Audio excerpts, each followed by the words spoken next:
সাথেই নয়, কোরআনের সম্পর্ক ফেরেশতার সাথে। কোরআনের সম্পর্ক শুধু ফেরেশতার সাথেই নয়, কোরআনের সম্পর্ক রয়েছে জায়গার সাথে, স্থানের সাথে, শহরের সাথে। কোরআনের সম্পর্ক শুধু শহরের সাথেই নয়, কোরআনের সম্পর্ক রয়েছে মানুষের সাথে। কোরআনের সম্পর্ক শুধু মানুষের সাথেই নয়, কোরআনের সম্পর্ক রয়েছে সময়ের সাথে। এভাবে কোরআনের সম্পর্ক যার সাথেই হয় অথবা কোরআনের সাথে যার সম্পর্ক হয় তার সম্মান মহান রব্বুল আলামিন বাড়িয়ে দেন। সুবহানাল্লাহ। যেমন আল্লাহ তাআলা অসংখ্য অগণিত মাখলুক সৃষ্টি করেছেন, তার মধ্যে অন্যতম মাখলুক হলো আমরা যাদেরকে দেখি না, ফেরেশতা। ফেরেশতা সম্প্রদায়, ফেরেশতা জাতি, এই ফেরেশতাদেরকে আল্লাহ তাআলা সৃষ্টি করেছেন। অসংখ্য অগণিত ফেরেশতা আল্লাহ তাআলা সৃষ্টি করেছেন।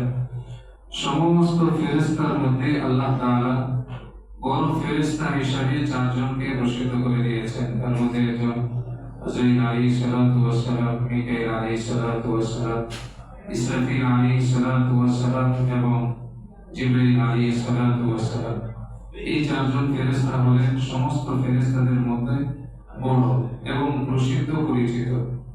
কিন্তু এই চারজন ফেরেশতার মধ্যে হযরত জিবরাইল আলাইহিস সালাতু ওয়াস সালামের সম্মান এবং হযরত জিবরাইল আলাইহিস সালাতু ওয়াস সালামের শ্রেষ্ঠত্ব অন্যান্য ফেরেশতাদের তুলনায় অনেক বেশি। তার কারণ কি?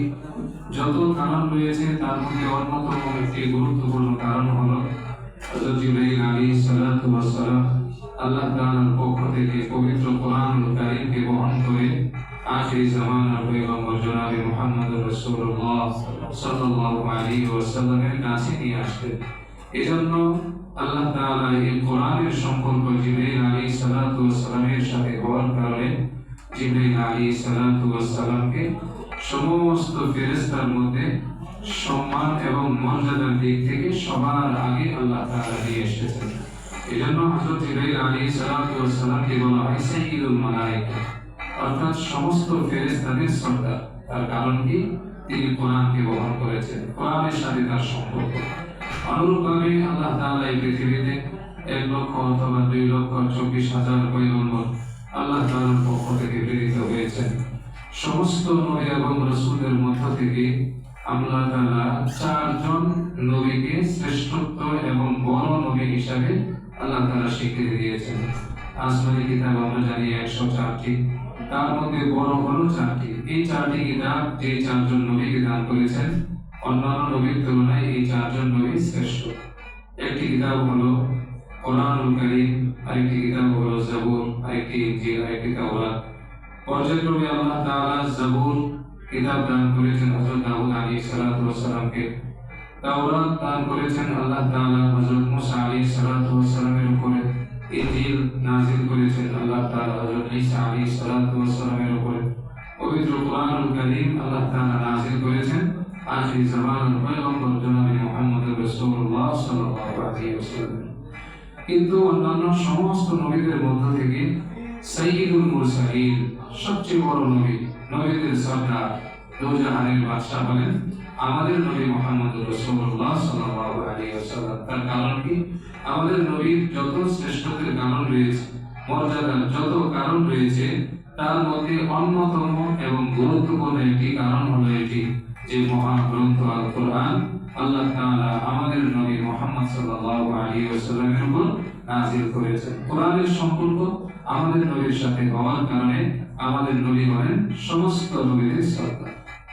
অনুরূপভাবে কোরআনের সম্পর্ক যার সাথেই হবে, যদি আমরা লক্ষ্য করি গোটা বিশ্বের মধ্যে আধুনিক শহর, উন্নত শহরের অভাব নেই, কিন্তু ছোট্ট একটি মক্কা শহর, একটি মদিনা শহর, এই শহরগুলো গোটা বিশ্বের সমস্ত মুসলমান নয়, শুধু মুসলমান ছাড়া অমুসলিমরাও পর্যন্ত এই দুটি শহরের নাম নেওয়ার সময় অত্যন্ত ভক্তি এবং শ্রদ্ধা সম্মানের সাথে নামগুলো উচ্চারণ করে। যখনই মক্কার নাম উচ্চারণ করে, মক্কাতুল মুকাররমা অথবা মক্কা শরীফ, অনুরূপভাবে যখন মদিনার নাম উচ্চারণ করা হয় আল মদিনাতুল মুনাওয়ারা অথবা মদিনা শরীফ বলে উচ্চারণ করা হয়। পৃথিবীতে দ্বিতীয় এমন কোন শহর নেই যে শহরকে এমন সম্মান এবং ভক্তির সাথে উচ্চারণ করা হয়। মক্কা এবং মদিনা এই শহরগুলো অত্যন্ত ভক্তি এবং শ্রদ্ধার সাথে কেন উচ্চারণ করা হয়? তার কারণ হলো যে এই দুটি শহরের মধ্যে আল্লাহ তাআলা আখিরি জামানার পয়গম্বরের উপর পবিত্র কোরআন নাযিল করেছেন। সুবহানাল্লাহ। কোরআনের সম্পর্ক শহরের সাথে, শহরের সম্মান আল্লাহ বাড়িয়ে দিলেন।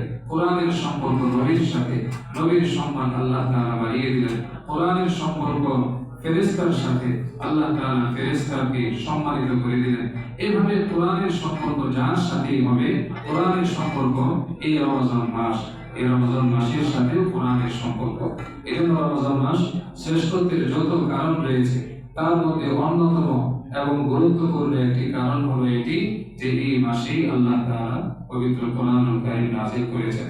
এজন্য আমরা যদি কোরআনকে প্রশ্ন করি যে কোরআন তোমাকে কখন নাযিল করা হয়েছে, কোরআন স্পষ্ট বলে দিবে শাহরুল রমাদান আল্লাযী উনজিলা ফীহিল কুরআন, যে আমি এমন এক কিতাব, এমন এক গ্রন্থ কোরআন যে যাকে আল্লাহ তাআলা এই রমজান মাসে নাযিল করেছেন।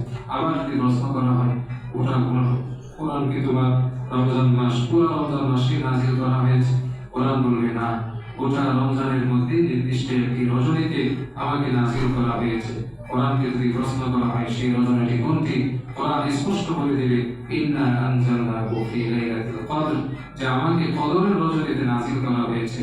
তো কোরআনের সম্পর্ক রমজানের সাথে, রমজানের মর্যাদা আল্লাহ বাড়িয়ে দিলেন। কোরআনের সম্পর্ক রজনীর সাথে, লাইলাতুল কদরের সাথে আল্লাহ তাআলা সেই রজনীর ব্যাপারে ঘোষণা করে দিলেন লাইলাতুল কদরি খায়রুম মিন আলফি শাহর, হাজার মাসের ইবাদতের চাইতেও আল্লাহ তাআলা এই কদরের রজনীর ইবাদতকে আল্লাহ তাআলা মর্যাদাপূর্ণ করে দিলেন। তার কারণ কি?